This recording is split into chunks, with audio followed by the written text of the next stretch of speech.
നിയമസഭയിൽ നമുക്കറിയാമല്ലോ സാർ, ഇത്തരം കാര്യങ്ങൾ നമ്മൾ പ്രതിപക്ഷ നേതാവ് വി.ഡി. സതീശൻ സംസാരിക്കുന്നു. പൊതുപ്രവർത്തകരും ജനപ്രതിനിധികളുമായിട്ടുള്ള ആളുകൾ ഒരു ദിവസം കൊണ്ട് ഇത് അവസാനിപ്പിക്കുന്ന ഒന്നല്ല, തുടർച്ചയായി അത് ചർച്ച ചെയ്ത് അതിന് പരിഹാരം ഉണ്ടാക്കാൻ ശ്രമിക്കണമെന്നാണ് ഞങ്ങളുടെ അഭ്യർത്ഥന. ഞങ്ങൾ ഈ കാര്യത്തിൽ വളരെ പോസിറ്റീവായിട്ടുള്ള ഒരു ഇടപെടലാണ് ആഗ്രഹിക്കുന്നത്. ഇത് തീർത്ത് അവസാനിപ്പിച്ച് ഈ പ്രശ്നത്തിനൊരു ശാശ്വതമായ പരിഹാരം ഉണ്ടാകണം എന്നുള്ള സതുദ്ദേശത്തോടു കൂടി തന്നെയാണ് ഈ സബ്മിഷൻ ഇവിടെ അവതരിപ്പിക്കുന്നത്. സാർ, കഴിഞ്ഞ ദിവസം ബഹുമാനപ്പെട്ട ആരോഗ്യമന്ത്രി ഡൽഹിയിലേക്ക് പോയപ്പോൾ അവർ പറഞ്ഞതും ഞങ്ങൾ അറിഞ്ഞതും കേന്ദ്ര ആരോഗ്യമന്ത്രിയായിട്ട് കൂടി ചർച്ച നടത്തുന്നതാണ്. ഞങ്ങൾ ഇവിടെ നിയമസഭയിൽ ഈ കാര്യത്തിന് വേണ്ടി ശക്തിയായി ആവശ്യപ്പെടുമ്പോൾ തന്നെ പാർലമെൻറ്റിലെ UDF MPമാർ പാർലമെൻറ്റിൻ്റെ അകത്തും പാർലമെൻറ്റിൻ്റെ പുറത്തും കേന്ദ്ര സർക്കാർ ഇൻസെൻറ്റീവ് വർദ്ധിപ്പിക്കണം എന്നാവശ്യപ്പെട്ടുകൊണ്ടുള്ള തുടർച്ചയായ സമരവും ഞങ്ങൾ നടത്തുന്നുണ്ട്. അപ്പോൾ കേന്ദ്ര ആരോഗ്യമന്ത്രിയുമായിട്ട് ഇന്നലെ കാണാൻ കഴിഞ്ഞില്ല.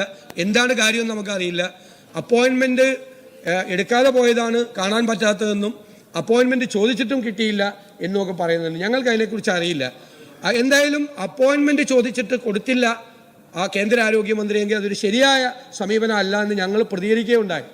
അപ്പോയിൻമെൻറ്റ് എടുക്കാതെ പോയാൽ അത് മന്ത്രിയാണ് അതിനെക്കുറിച്ച് വിശദീകരിക്കേണ്ടത്. ഞാൻ ആ വിവാദത്തിലേക്കൊന്നും പോകുന്നില്ല. ഞങ്ങളുടെ റിക്വസ്റ്റ് ഗവൺമെൻറ് മുൻകൈയെടുത്ത് അടിയന്തിരമായി ഈ പ്രശ്നങ്ങൾ പരിഹരിക്കണം. കേന്ദ്ര സർക്കാരിൽ നിന്ന് അവർക്ക് ഇൻസെൻറ്റീവ് വർദ്ധിപ്പിക്കാനുള്ള നടപടികൾക്ക് നമ്മുടെ MPമാർ ശ്രമിക്കുന്നുണ്ട്. ഗവൺമെൻറ് കൂടി അക്കാര്യത്തിൽ ശ്രമിച്ച് ഈ വിഷയം നമുക്ക് ചിലപ്പോൾ ഒറ്റയടിക്ക് അവരുടെ എല്ലാ ഡിമാൻഡുകളും അംഗീകരിക്കാൻ പറ്റില്ല എങ്കിൽ പോലും നമ്മളെ കൊണ്ട് ചെയ്യാൻ പറ്റാവുന്ന തരത്തിലുള്ളൊരു നല്ല ഇടപെടൽ ഈ കാര്യത്തിൽ ഉണ്ടാകണം എന്നുള്ളൊരു അഭ്യർത്ഥനയാണ് ഞാൻ ഈ കാര്യത്തിൽ സർക്കാരിൻ്റെ മുന്നിലേക്ക് വയ്ക്കുന്നത്. ബഹുമാനപ്പെട്ട മുഖ്യമന്ത്രിക്ക് വേണ്ടി ബഹുമാനപ്പെട്ട തദ്ദേശ സ്വയംഭരണം എക്സൈസ് പാർലമെന്ററി കാര്യ വകുപ്പ് മന്ത്രി. സർ, ബഹുമാനപ്പെട്ട പ്രതിപക്ഷ നേതാവ് ഇവിടെ സഭയിൽ പറഞ്ഞതുപോലെ അദ്ദേഹം തന്നെ മുഖ്യമന്ത്രിയോട് ഇക്കാര്യം ആവശ്യപ്പെട്ടു. അദ്ദേഹം ഇവിടെ പറഞ്ഞു മുഖ്യമന്ത്രി വളരെ പോസിറ്റീവായിട്ടാണ് അതിനോട് പ്രതികരിച്ചത് എന്ന്. അതിൻ്റെ അടിസ്ഥാനത്തിൽ ഈ സമരം ചെയ്യുന്നവരെ ചർച്ചയ്ക്ക് വിളിക്കുകയും ചെയ്തു.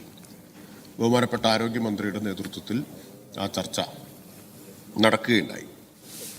സർ, ചർച്ചയിൽ പ്രശ്നത്തിന് പരിഹാരം ഉണ്ടാകാതിരിക്കാനുള്ള കാരണം സമരരംഗത്തുള്ളവർ നിർബന്ധ ബുദ്ധിയും ശാഠ്യവും പിടിച്ചതുകൊണ്ടാണ് ബഹുമാനപ്പെട്ട പ്രതിപക്ഷ നേതാവ് ആഗ്രഹിച്ചതുപോലെ നമുക്ക് ഈ പ്രശ്നത്തിന് ഒരു പരിഹാരം ഉണ്ടാക്കാൻ കഴിയാതെ പോയത്. സർക്കാരിൻ്റെ ഭാഗത്തു നിന്നുണ്ടായിട്ടുള്ള ഏതെങ്കിലും പിടിവാശിയല്ല.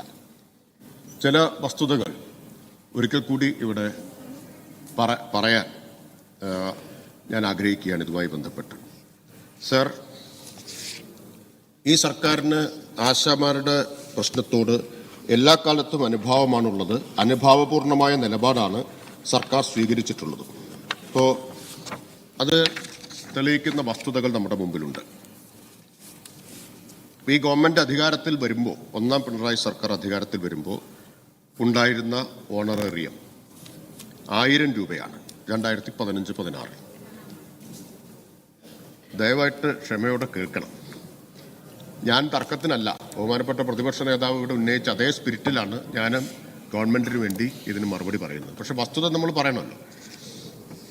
16-17 1500, 17-18 2000, 18-19 4000, 19-20 4500, 20-21 5000, 21-22 6000, 23 ഡിസംബറിൽ 7000 ആയിട്ട് വർദ്ധിപ്പിച്ചു. ഇപ്പം നമ്മൾ 7000 രൂപയാണ് ഇവിടെ സംസ്ഥാന സർക്കാർ ഓണറേറിയം കൊടുക്കുന്നത്. സർ, അങ്ങയുടെ ശ്രദ്ധയിലേക്ക്, ബഹുമാനപ്പെട്ട പ്രതിപക്ഷ നേതാവിൻ്റെ ശ്രദ്ധയിലേക്ക് ഞാൻ കഴിഞ്ഞ ദിവസത്തെ പാർലമെൻറ്റിലൊരു മറുപടി ഇവിടെ ശ്രദ്ധപ്പെടുത്തുകയാണ്. എങ്ങനെയെല്ലാമാണ് വസ്തുതകളെ തമസ്കരിക്കുന്നത് എന്നാണ്. സർ, ഇന്ന് 11/3/2025 രാജ്യസഭയിൽ കൊടുത്ത മറുപടിയാണ്. അതിൽ ചൂണ്ടിക്കാണിക്കുന്നത് സംസ്ഥാനങ്ങൾ കൊടുക്കുന്ന ഇൻസെൻറ്റീവിനെ കുറിച്ചുള്ളതാണ്. Kerala ₹6,000 per month as ASHA honorarium from state government fund. സമരം ചെയ്യുന്നവർക്കും തർക്കമില്ല, നമുക്ക് എല്ലാവർക്കും അറിയുന്നതാണ് കേരളത്തിൽ 7000 കൊടുക്കുന്നുണ്ട്. കേന്ദ്ര സർക്കാർ പാർലമെന്റിൽ കൊടുത്തിട്ടുള്ള മറുപടി 6000 എന്നാണ്.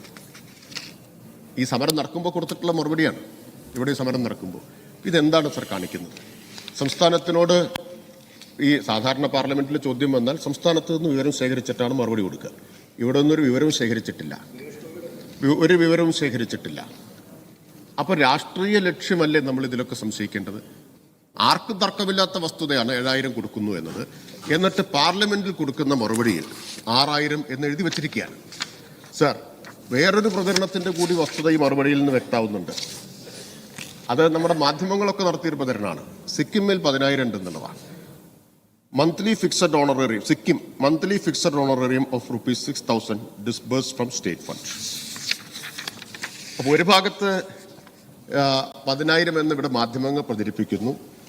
സിക്കിമിൽ അത് 6,000 ആണെന്ന് മറുപടി പറയുന്നു. കേരളത്തിൽ 7,000 കൊടുക്കുന്നത് 6,000 എന്നീ മറുപടിയിൽ തെറ്റായിട്ട് കാണിച്ചിരിക്കുന്നു.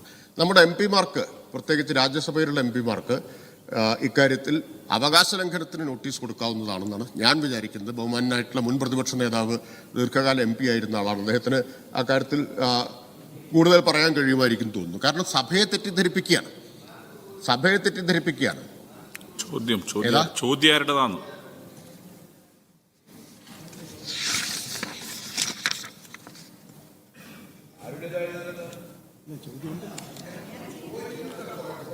ചോദ്യം ഹാരിസ് ബീരാൻ.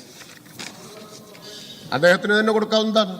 അവകാശ ലംഘനത്തിന് നോട്ടീസ് കൊടുക്കേണ്ടതാണ്. കാരണം അദ്ദേഹത്തിന്റെ അവകാശത്തെയും സഭയുടെ അവകാശത്തെയും എല്ലാം തെറ്റിദ്ധരിപ്പിച്ച് ജനങ്ങളെ മുഴുവൻ വഞ്ചിച്ചിരിക്കുകയല്ലേ. ശരി സർ, ഞാൻ അധിക സമയം എടുക്കുന്നില്ല. പിന്നെ രണ്ടാമത്തെ ഒരു കാര്യം, 10,000 രൂപയാണ് അഷ്വേർഡ് ഇൻകമായിട്ട്, വേതനം എന്ന് പറയാൻ പറ്റില്ല, ഓണററി ആണല്ലോ. അതിൽ 7,000 കേരളം കൊടുക്കുകയാണ്. ബാക്കി 3,000 രൂപ ഫിക്സഡ് ഇൻസെൻറ്റീവാണ്. ആ 3,000 രൂപയിൽ 60-40 നമുക്ക് എല്ലാവർക്കും അറിയാം. 1,800 കേന്ദ്രം, 1,200 സംസ്ഥാനം. അപ്പോൾ ഫലത്തിൽ ഉറപ്പായി കിട്ടുന്ന 10,000-ൽ 8,200 സ്റ്റേറ്റാണ് കൊടുക്കുന്നത്. 1,800 മാത്രമാണ് കേന്ദ്രം കൊടുക്കുന്നത്. സാർ, ന്യായമായിട്ടും സമരത്തിൽ ഉന്നയിക്കേണ്ട ഒന്നാമത്തെ ആവശ്യം എന്താണ്? 10,000 ഇപ്പോൾ ഉറപ്പ് കിട്ടുന്നു. പിന്നെ 3,200 പെർഫോമൻസ് ബേസ്ഡ് ഇൻസെൻറ്റീവ് ഉണ്ട്, 3,200. അപ്പോൾ അതുകൂടി ചേർക്കുമ്പോൾ 13,200 വരെ വരും. 10,000 സുനിശ്ചിതമായിട്ട് കിട്ടുന്നതാണ്. അതിൽ 8,200 കൊടുക്കുന്നത് സംസ്ഥാനമാണ്. സമരാർക്കെതിരെ, സംസ്ഥാനത്തിനെതിരെ 1,800 മാത്രം കൊടുക്കുന്ന, അതും മാസങ്ങളായിട്ട് കുടിശ്ശികയാണ്. വലിയ കുടിശ്ശിക. ഈ തുച്ഛമായ പൈസ തന്നെ കിട്ടിയിട്ടില്ല. എന്നിട്ടും സംസ്ഥാനം കൊടുക്കുകയാണ്. അപ്പോൾ ആദ്യമായിട്ട് ന്യായമായിട്ട് ഈ സമരം ആർക്കെതിരെയായിട്ടാണ് വരേണ്ടത്? പക്ഷെ വന്നിട്ടുള്ളത് എങ്ങനെയാണ്?